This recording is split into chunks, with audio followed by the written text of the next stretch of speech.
Welcome to Connecting the Community with Chris. I'm excited about this podcast today. We have a special guest, Ashley Smith, a naturalist and supervisor at the Farmington Hills Nature Center.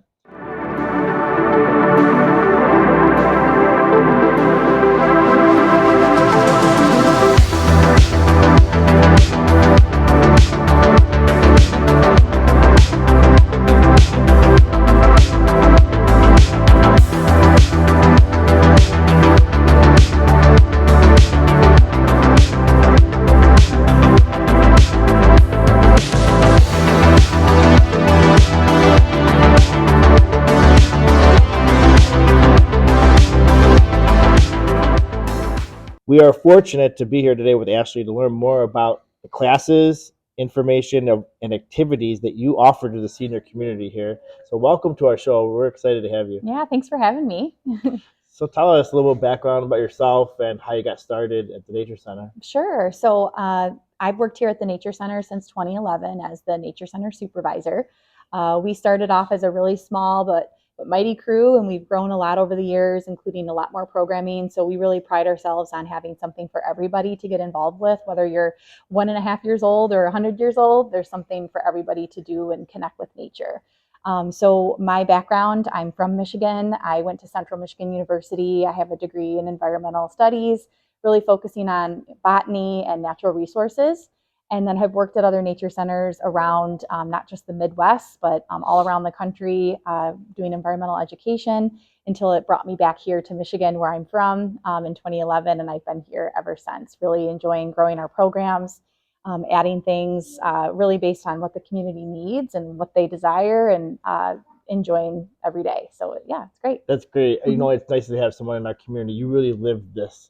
And I do, and I live here too. A person of our community. You know, Mhm. You really are. I know a lot of people are connected to you. And so we'll start with our first question. I want everyone to really get to know who you are Sure. and the value that is in the center. So what is the mission of the Farmington Hills Nature Center? Sure. So our mission is really twofold. We really pride ourselves on being a free community gathering place for our, not just our residents, but folks from all over Southeast Michigan and beyond to come and connect with nature. There's not a lot of opportunities for folks to just come somewhere where it's completely free. You don't have to pay for parking. You don't have to pay an entrance fee and really get those experiences. It's almost like you're taking a trip up north and not having to drive more than 20 minutes. So we really pride ourselves on that part. And then the second part of our mission is really focused on education, environmental education, and connecting folks with nature, outdoor recreation. And so having something for everyone in the education realm is really important to us. So we start down from like early childhood. We have a nature preschool here with 60 students. And so really building that foundation for a love of nature at an early age. Love that. And then working all the way up through school age. We have after school programs and programs for kids on Saturdays. And then our adults, we don't want to forget about them, right? So we have all of our 50 and better community. We have programs that are geared towards them, as well as even young adults that just want to expand their knowledge about the natural world. That's great. I'll tell you, I have grown up going in this place and driven by it so many times and shared a lot of memories. I know that Easter is around the corner. You guys have an Easter egg hunt for the kids. So we have something for every time of year, just like nature ebbs and flows with the seasons. We really follow that with all of our programming. So coming up this month, we're really diving into our maple sugaring celebration and teaching folks about collecting maple sap and turning it into syrup, which is a really magical process. Yeah. And then, as we get closer to those other, times of year, spring, things warm up and things are blooming, we're going to be offering a few egg hunts. We have one for kids and families, and we also have a flashlight egg hunt for adults that's super fun. So folks can get more info about that, coming up on the website.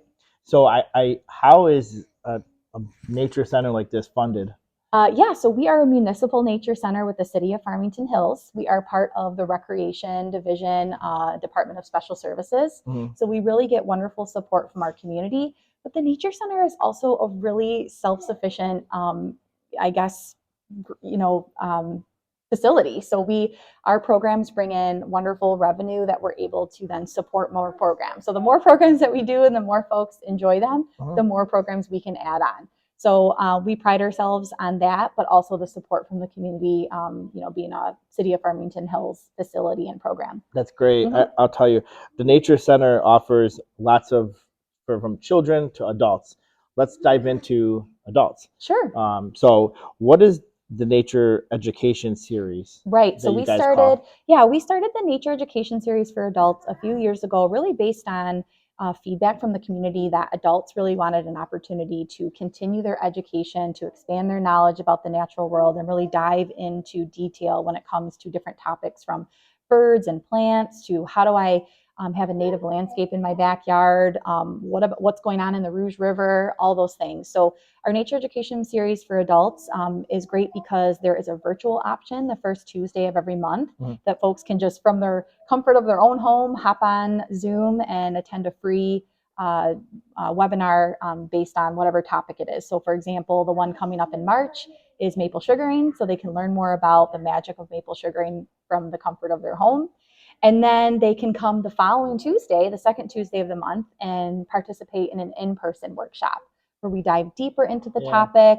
We take advantage of that in-person connection and really make it hands-on and interactive learning for them. So there is a cost to the in-person workshop, but it's very affordable. It's $5 if you're a resident, $8 if you're not, and we usually get a wonderful group of folks. Sometimes we can bring in group experts to share their knowledge with the group. So we try to keep it interesting and do new topics every month. That's great. I love that. Well, the educational opportunities that you're offering sounds like immense, and you're always trying to be innovative too. Yes. Now, I know with the seniors in our community through the Nature Center, what are the educational opportunities? Let's dive into that because I know the thriving. Going into the senior centers, a lot of our adults and seniors are thriving. They're busier than you and I. Yeah, they are. They really are. They have so much to do, and they have actually more friends than us. And if when they go to the centers, that's how they build relationships. So I know this center is just the same thing over here, but just a little bit different than going to the senior center. I mean, there's so much outside nature that it's great for the cognitive stimulation, right? So educational opportunities. What do we offer here? Right. So we really focus on, educational opportunities, but also what you just mentioned, the really important social and component of, getting together with other, folks that are interested in similar things and connecting on that, and just having that regular interaction is so important for our senior community. So one of our groups, our Coffee and Stroll, they meet every other Wednesday year round. So that means in the winter too.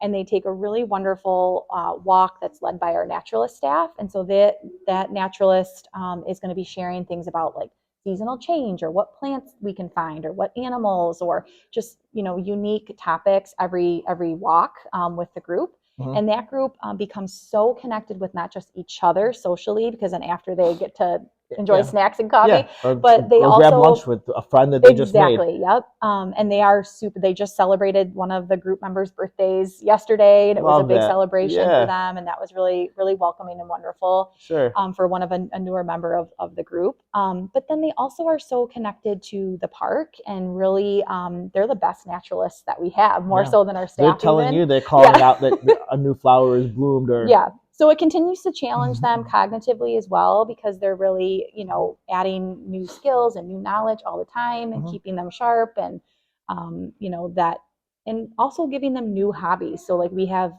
folks that join our group that might not know a whole lot about nature, and then a year later they're going on a birding trip to some exotic location because now they're really into birding or hiking. But there's bird watching, right? And that's an activity. Yep. Yeah. So it's a great place to bird. We have some really dedicated birders that Heritage Park is like their place to come. And also this group of folks that come out for not just our nature education series, but our Coffee and Stroll. We do a naturalist club. We do wellness walk and talks. They're some of our best volunteers. So they really find a home here and a spot where they're needed and can make an impact. They can make an impact, make a difference. So we have the best group of dedicated volunteers, and a lot of those are from our 50 and better community. And I knew that's great. I thank you for sharing that. I think we're meant to have this podcast because I remember when I was a bio major at Oakland University, I took a bird class. Perfect. I did, not to laugh, but it was pretty neat. You're probably an expert. I knew the part of the exams is that they would they would play the bird sound, and you have to say what bird it was. Yep. And so, can you imagine going on a walk with me, and you're hearing all the bird sounds, and the person next to me, I'm like, oh, okay, that's a. And then like, how do you know that? Yeah, that's the best way to do bird ID, by the sound, honestly. Yeah, but imagine studying for it. You're playing the sounds, and all of a sudden, if the door is shut, you hear ah. It doesn't sound weird to me at all, honestly. Right? You fit right in.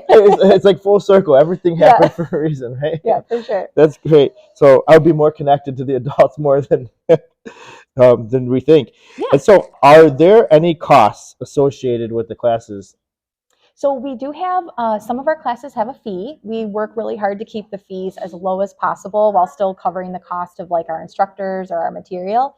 And then we try to provide free programming opportunities as well. So a good example of that is the coffee and stroll is free. We encourage folks for donations for the snacks and things like that, but it's really just a super welcoming program for anyone to come, and it's free year round. Yeah. And then also it's free to visit the Nature Center too. Like it's just open to anybody. And then the virtual program is free as well. And then some of our other programs, there's a small fee. Like I said, the in-person workshop has a fee. Our special events, sometimes we'll have fees associated with them. But we do another program in the summer called Wellness Walk and Talks in partnership with Corewell. And that is a free program too. And it's just an opportunity for the community to connect with a medical professional, but take a walk out on the trails and connect with the park at the same time. That's great. It's very fun. Yeah. Sense of companionship, I'm hearing, and togetherness. Yes. You know, it's super and building important. relationships. This is, I think, that we need to promote in this world. And so where can we find the schedule of events for this year coming up? Sure. So every season, the City of Farmington Hills puts out a seasonal activities guide. So that is like your best bet for all programming, not just here at the Nature Center, but all throughout our different departments. And that would include like fitness and recreation and cultural arts and theater and anything that you might be interested in. You can find programming in that activities guide. So that's available digitally on the city's website, City of Farmington Hills. What's the website? So it's just www.fhgov.com. Okay. So, or even if you just search up City of Farmington Hills on your browser, you'll usually find it. And there's a ton of information on the website, anything from how to register for a program to the programs that are available to just things that residents need to know about living in Farmington Hills.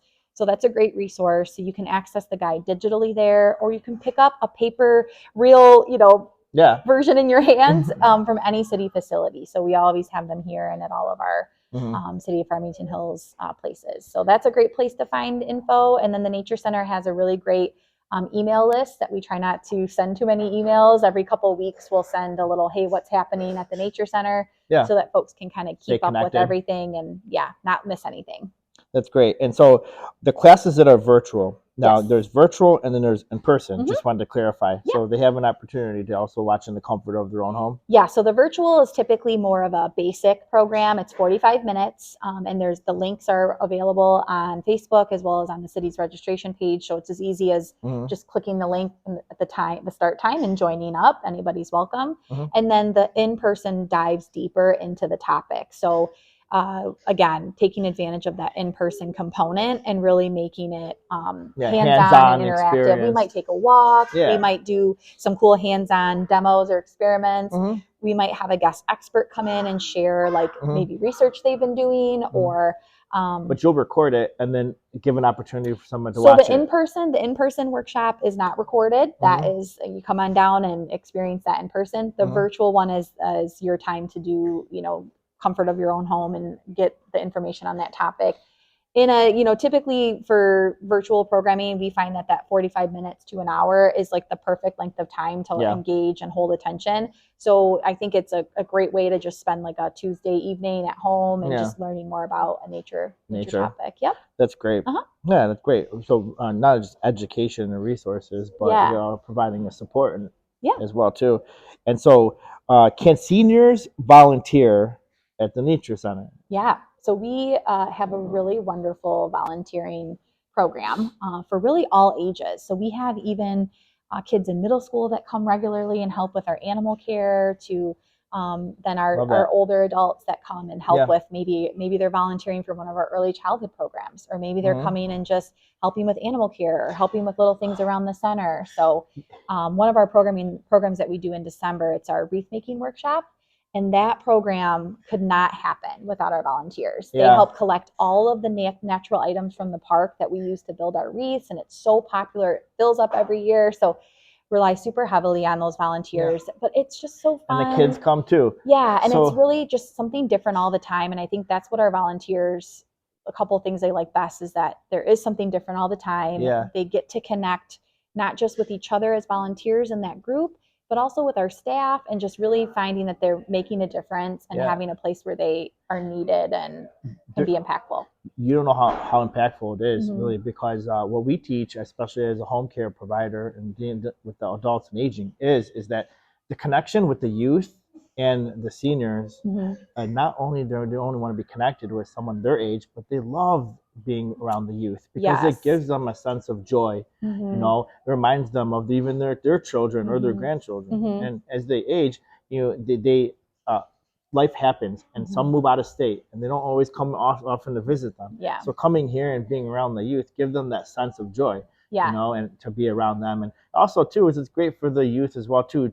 To hear the wisdom, here's the wisdom like about that their different life. Generation to connect with them, and I think that's definitely true from our volunteers connecting with the kiddos of all ages when they come and do our early childhood programs, to our after school program. Yeah, it makes a big impact on them, and we're really fortunate to have their expertise and them be able to share their life experiences with our kids too. So yeah, I think that's so valuable. It's good for the youth to be able to hear that, because their generation, what they came from, and where they became, from what they were, and the resources they had. It's good to hear it. Yeah. So what is the process for volunteering? Sure. There's a few ways you can get started with us as a volunteer. The first thing I usually recommend to folks is joining us for one of our public volunteer work days. And that's for anybody, any age, any skill level. They can come the third Saturday of every month and volunteer. And we have indoor and outdoor activities. So that's a great way to really get a feel for the Nature Center and if it's a good fit for you.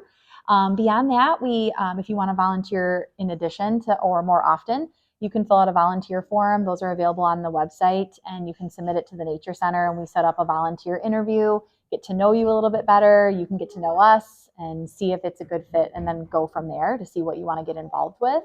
Coming up in the spring, we do our annual volunteer nature guide training, which is, again, a really great way to learn about, okay, what does it take to be a nature guide? Like, how can I take folks out on the trail? I really love hiking. I want to share my passion for nature with others. Yeah. And it's a quick evening workshop that's free, and you don't have to be a volunteer with us, but it's a great way to learn more about it and decide, hey, is this what I'd like to do? So all ages too. Yeah. So and a really great groups we've had the last couple of years. We've had it, and some of them have gotten really involved in our programming. And just helping with not just like our early childhood, but special events and weekend programs and all kinds of things. So I would recommend that for anybody that's interested in helping with programming. And then if you're not somebody that likes the public and having to be part of the public eye, there's a ton to do behind the scenes. So if you enjoy gardening, if you like working with animals, if you enjoy even like hiking around and collecting data, we have our Bluebird Monitor volunteers that go and visit all of our Bluebird boxes, and there's a training coming up for that next month in March. So again, there's really something for everybody, and the best way to get started is either by joining for a volunteer day or filling out that volunteer form and sending it over. And it sounds like it's seasonal too. Yes, so there's something for every season. There's something for every season, because there's always changes with the environment, right? Yes. And birds, animals. Yes, we definitely ebb and flow with the natural. It's everlasting. Yes. Yeah, and so are there other opportunities for education through Farmington Hills Parks and Recs right now?